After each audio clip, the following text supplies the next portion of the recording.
All right. It's your band, Sir Earl, coming at you.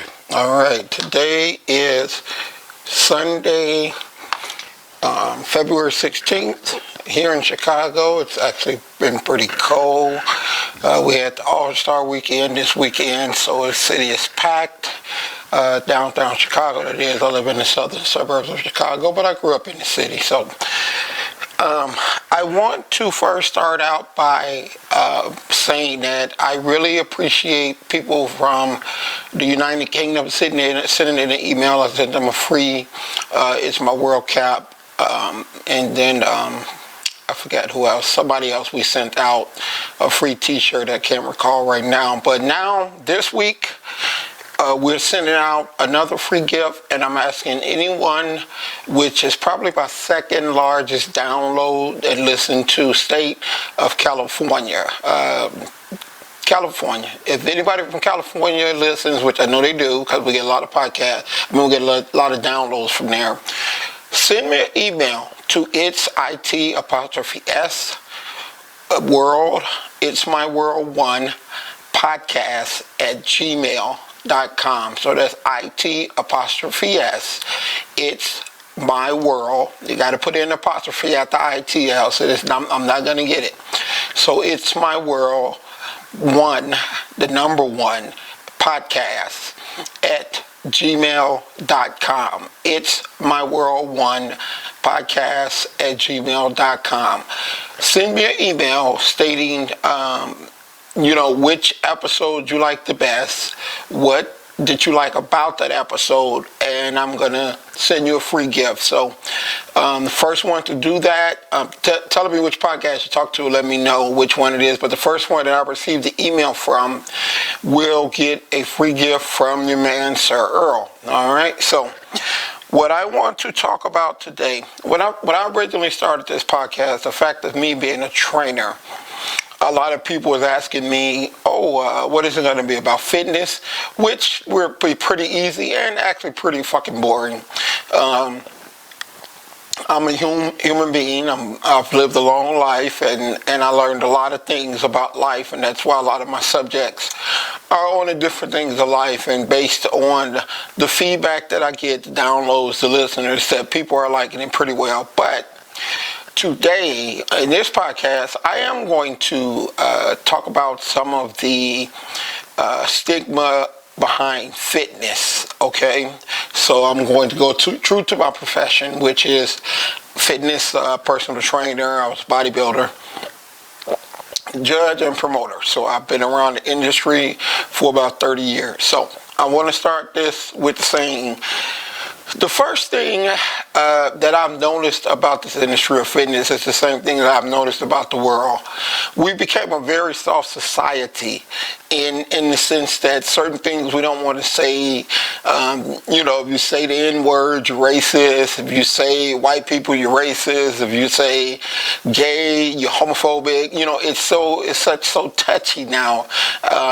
People get participation trophies, so there's really no losers, which I think is a bunch of bullshit.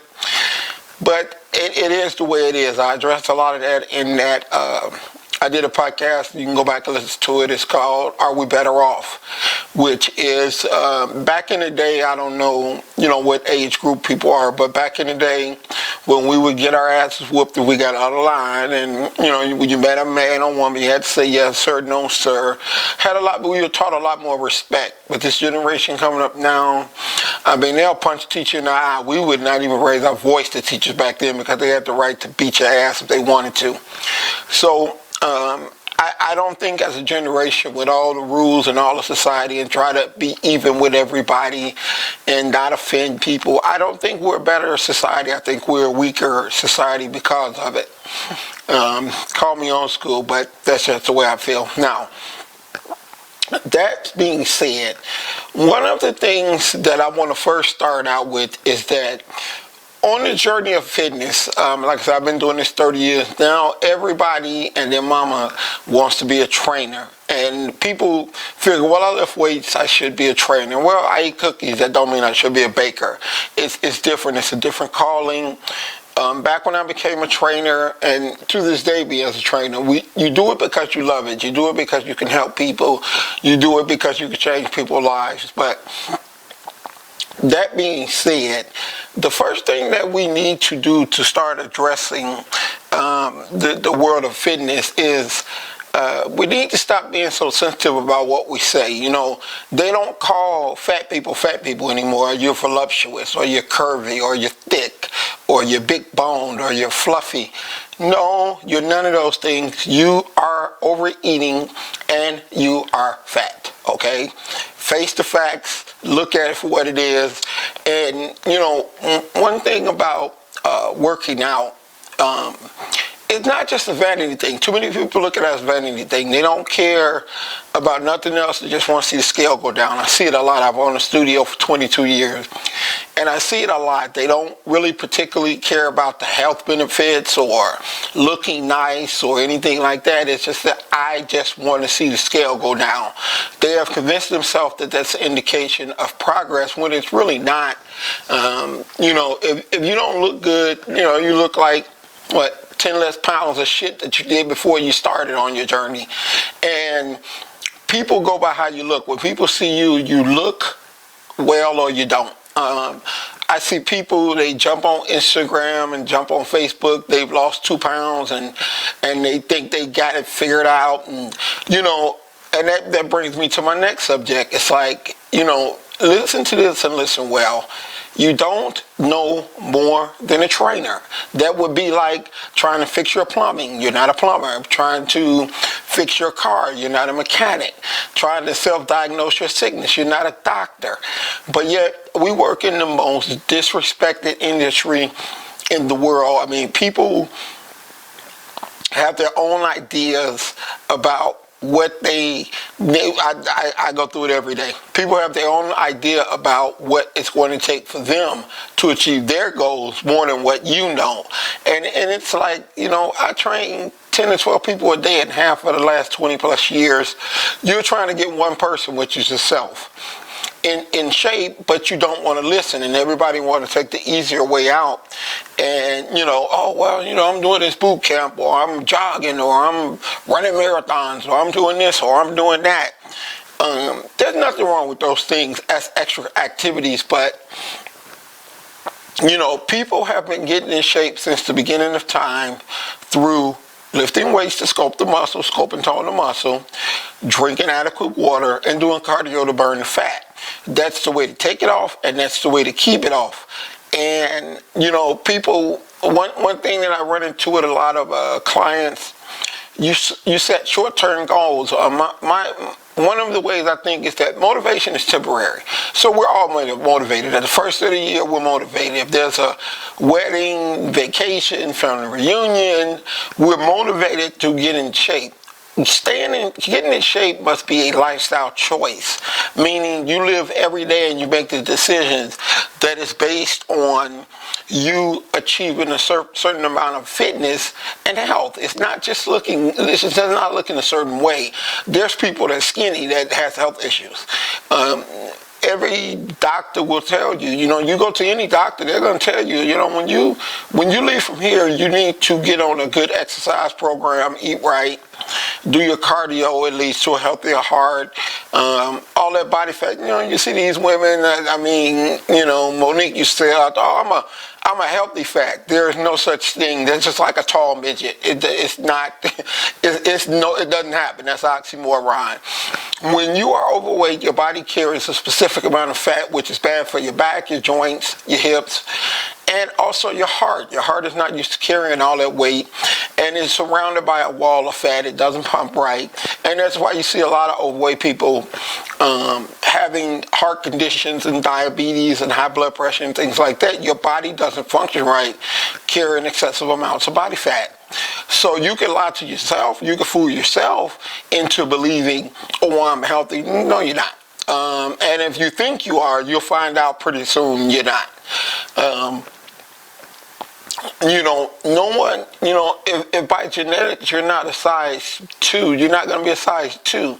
But at least be healthy, at least tone it up. You see these women nowadays, They think because their butt is bigger than their waist that they got an hourglass figure. That's why I said they're curvy. No, when you take your clothes off, you see cellulite, you're fat, you're out of shape. It doesn't look right. To people that think it look right, I mean, that's your choice. To me, as a fitness professional, if you are not, if your ass got cottage cheese and your legs look like cottage cheese, you need to do something about it. Looks good in jeans, or looks to them good in jeans. Doesn't look that way to me, but you need to work out and address that problem. And and you see these guys. I see them all the time. They get a little muscle in their arm from doing some curls, and the first thing they want to do is wear a tight shirt and walk around the mall. And it's like, that's that's a joke in itself. Develop your physique for you. Don't feel. It's like we have this thing in this society. If I'm not rich and I look rich and I buy the things that rich people have, I'll feel rich and I'll be happy. And you find it not to be true. You actually have more stress in trying to pay for the things that you really can't afford. It's just like that with fitness. It's like, you drop 10 pounds and you want to put on a pair of black spandex and walk around like you have reached your goal, So, and you have all these things, and, when you get into fitness, if you read the words quick, fast, easy, guarantee you it's going to sell. So they have diets that are not the way the human body was meant to function. Certain kind of diets, carnivore, keto, Southwest, Atkins, these things, but they think it's faster, it's easier. If you're in the south suburbs and you're heading downtown Chicago, it's north. If you go and you go on the expressway and you head south, I wouldn't give a shit how fast you're driving. You're never going to get downtown. You're going to go further south. You're never going to get back north. And that's the same thing. It's like, why do you think people have yo-yo diets? They lose weight, they gain weight, they lose weight, they gain weight, which is a strain itself on your heart. Do it the right way. Take it off, keep it off. The best way to be prepared is to stay prepared. And quit looking for shortcuts. Do it the right way. Stop looking for setting your goals so low that if I drop 2 pounds, now I'm going on Instagram and I'm taking before and after the pictures, and you're not at your goal. That's like, if I want to save if I want to have $1 million in my bank account, I'm going to show you every $10 bill that I get. After a while, you get pretty fucking tired of it. Wait till you get to $1 million and show me that. And then, that's impressive. So quit losing 2 ounces and jumping on Instagram, taking pictures, talking about, hey, look, I'm on my fitness journey, follow me, aren't you proud? I'm proud of, this many pounds. I know people that have lost 20 pounds that still look like shit. You look like 20 pounds less than shit of what you look like before you started. So do it the right way. Hire you a professional. Don't feel you know more than a trainer. Let them help you. All trainers are not good trainers. It's very hard to differentiate good trainers from bad trainers. I can tell them a mile away. But with this advent of being able to be certified over the weekend, read a book and take the test and you're certified, and you think, well, I got to be a trainer because they told me I'm a trainer. They sent this paper and said I'm certified and I'm a trainer. No, training to me is something so far away from just being able to say I'm a trainer. I've lived the life that I've lived as a personal trainer for almost 30 years, and my number one goal has always been and always will be to help clients achieve their goals, give them every opportunity to achieve their goals the right way. So when I see all these clowns doing this thing and you get your detox, or eat like shit because you're going to take detox, why you just don't eat bad? Eat decent food. When you eat good, when you are eating clean meals, eat clean meals. If you want a junk meal, which I suggest you should do once or twice a week, eat your junk meal. Don't get the Big Mac and the fries and the Diet Coke with the aftertaste. You know what I mean? Go on and get the Coke. But the problem is people, they don't want to sacrifice anything. They don't want to sacrifice their time. They don't want to sacrifice their energy. They don't want to do any of that. They want everything quick, fast, and easy. And that's why the P90X and the Body by T and all those things sell so quickly, is because they're promising you the moon with no work, and that's just not the way it goes. You have to put the work in to get the work out. This is the only thing. In religion, you can read and talk a good game, and people don't know if you do or not.